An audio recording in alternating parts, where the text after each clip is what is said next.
Hello guys, welcome back to my channel.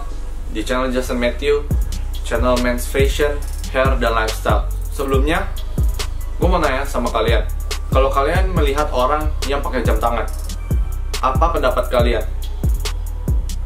Kelihatan lebih keren bukan? Kelihatan seperti orang yang emang benar-benar profesional, pekerja keras, dan menghargai sebuah waktu. Nah, pada hari ini gue akan ngajarin kalian bagaimana caranya menggunakan jam tangan yang benar, memiliki jam tangan pertama kalian, dan cara menggunakannya dengan tepat, yaitu dalam 7 aturan jam tangan. Ayo kita langsung mulai aja dari poin yang pertama. Yang pertama adalah kalian harus beli jam tangan yang pas di pergelangan tangan kalian. Jangan yang beli jam tangan yang kegedean ataupun yang kekecilan. Jam tangan, misalnya kalian punya lengan yang kecil, lengan kalian bisa ukur dengan jari sebelah kalian. Coba kalian lingkarin. Nah, kalau misalnya jari tangan kalian kecil, kalian bisa pakai jam tangan yang ukurannya 36 atau 38. Kalian harus sesuai, karena kalau misalnya kalian punya pergelangan kecil tapi kalian pakai jam tangan yang besar, tangan kalian akan terlihat seperti semakin kurus dan berat gitu di tangan kalian. Kalian pasti makainya nggak nyaman. Sedangkan kalau kalian punya pergelangan tangan yang besar yang tidak dapat kalian sentuh dengan jari kalian, nah itu kalian pakai ukuran yang 40 atau di atas 40. Nah, kalau kalian pakai ukuran yang kecil, yang petit, itu kelihatan kalian pakai jam tangan punya adik kalian, jam tangan anak kecil. Makanya ukuran itu harus disesuaikan. Kemudian pakai jam tangan itu harus di belakang tulang pergelangan tangan kalian.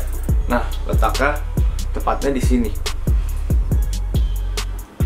Kalian pakai jam tangan di belakang tulang ini. Jangan pakainya di sini. Kenapa? Pertama, kita pakai jam tangan itu melihat juga dari fungsinya. Kalau kita pakai jam tangan tapi itu mengurangi pergerakan tangan kita, mobilitas tangan kita untuk bekerja, nah itu tentu membuat kita nggak nyaman. Kita nggak nyaman menggunakannya, pasti besok-besok kita males buat pakainya lagi. Tapi kalau kalian pakainya di sini, itu udah pasti nyaman banget, karena kalian bisa bergerak bebas nih. Tuh, nggak kena. Nah, sedangkan kalau kalian taruhnya di sini, itu pasti tangan kalian ketusuk-tusuk terus seharian. Apalagi kalau kalian nyetir motor atau mobil, pasti tangannya bakal sering banget seperti ini kan.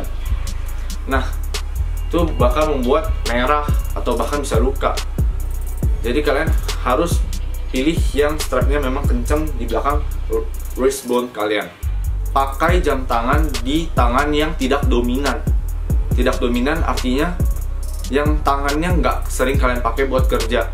Kalau misalnya kalian bekerja dengan tangan kanan, menulis dengan tangan kanan, lebih sering menggunakan tangan kanan, berarti kalian memakai jam tangannya di sebelah kiri. Begitu pula sebaliknya, kalau kalian kidal, pakai jam tangannya di sebelah kanan. Kenapa? Karena di tangan yang kita gunakan buat bekerja itu selalu aktif.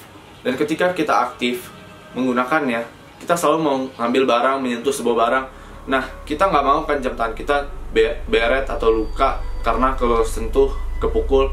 Nah, itu dia, supaya jam tangan kita juga awet dan kita dapat melihat jam lebih mudah, karena kita bisa misalnya sambil menulis lalu kita lihat jam, ya kan? Kalau kita kan nulisnya di kiri, berarti lihat jamnya lewat sebelah tangan kanan. Nah, seperti itu.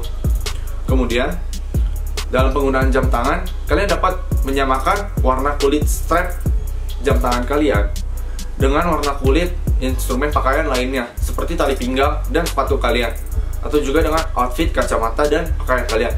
Nah, hari ini gue pakai jam tangan warna hitam strapnya. Nah, gue pakai kemeja hitam. Tali pinggang juga disesuaikan dengan kulitnya yang warna hitam. Jangan kalian pakai jam tangan strapnya coklat, tapi tali pinggang strapnya hitam, sepatunya blue navy. Itu nggak cocok.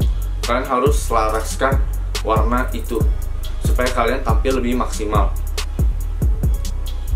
Dan selain warna strap kulit, kalau misalkan pakai strapnya yang besi, ada kan yang warna silver. Nah, kalian juga bisa sesuai dengan logam yang ada pada tali pinggangnya itu. Nah, kalau warnanya silver, pakailah logam yang warnanya silver juga. Jangan pakai yang gold atau warna-warna lain. Itu cara mudah supaya tampil lebih eksklusif. Nah, selanjutnya yang kelima, jangan buang uang terlalu banyak untuk membeli jam tangan yang mahal atau mewah-mewah. Kalian nggak perlu pakai jam tangan high-end. Kalian cukup pakai jam tangan yang murah tapi berkualitas dan cocok di tangan kalian. Nah, sebenarnya kita pakai jam tangan tuh buat apa sih? Pertama, nomor satu pasti dari fungsinya. Fungsinya jam itu untuk kita bisa mengetahui jam, bisa melihat jam tanpa perlu membuka ponsel kita atau mencari jam dinding. Nah, kalau kalian pakai jam tangan, udah melihat dari fungsinya, itu udah cukup. Nah, yang kedua adalah gayanya, fashion, dan stylenya. Dengan jam tangan itu, apakah kita menjadi lebih baik, lebih keren, dan tampil lebih elegan kepada teman-teman kita. Nah, makanya kalian harus cari yang sesuai dengan style kalian.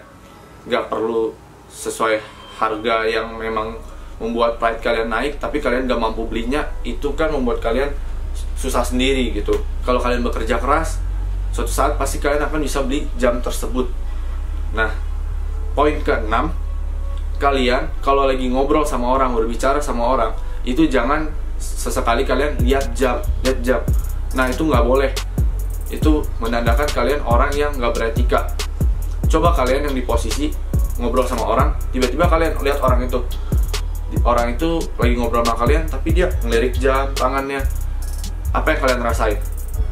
Rasanya kayak tuh orang terburu-buru banget kan, kayak orangnya so sibuk atau apa, seperti waktunya itu lebih berharga daripada waktu kita, padahal kita meluangkan waktu mungkin untuk percakapan yang memang saling membutuhkan.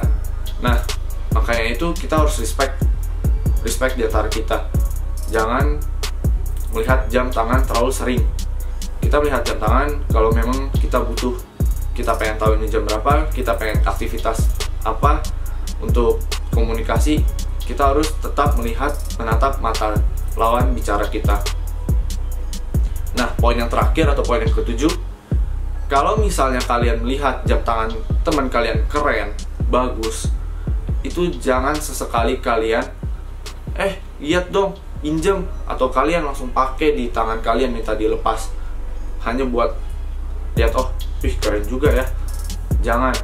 Kalian cukup mengaguminya secara diam-diam, nggak perlu minjem cobain, nggak perlu ungkapin. Ya, itu emang keren. Siapa sih yang nggak suka jam tangan high-end kayak Rolex gitu? Nah, pasti pada suka. Apalagi kalau kalian pakai kayak seperti kasta kalian naik kan. Ya, kalau kalian emang benar-benar pengen punya jam tangan itu, ya kalian bekerja terus buat dapetin goals itu, jam tangan yang mahalnya kayak harga mobil. Nah, jangan juga kalian tanya harganya berapa atau belinya di mana. Itu kayak kurang etis aja secara etika. Oke, sekian dari video tentang penggunaan jam tangan, aturan jam tangan. Bila kalian punya komentar yang berbeda atau ingin menanggapi dari 7 poin hari ini, kalian bisa komentar di kolom komentar di bawah ini. Kalian juga bisa follow gue di Instagram @jmatthew_29, dan jangan lupa juga buat subscribe di channel YouTube gue, karena bentar lagi kita akan mencapai 1000 subscriber. Dan kalau mencapai 1000 subscriber dalam bulan ini, gue bakalan ngadain giveaway yang pastinya menarik banget. So, share video ini ke teman-teman kalian. Semoga channel ini juga bermanfaat buat kita semua. And see you in the next video. Thank you for watching. Peace out.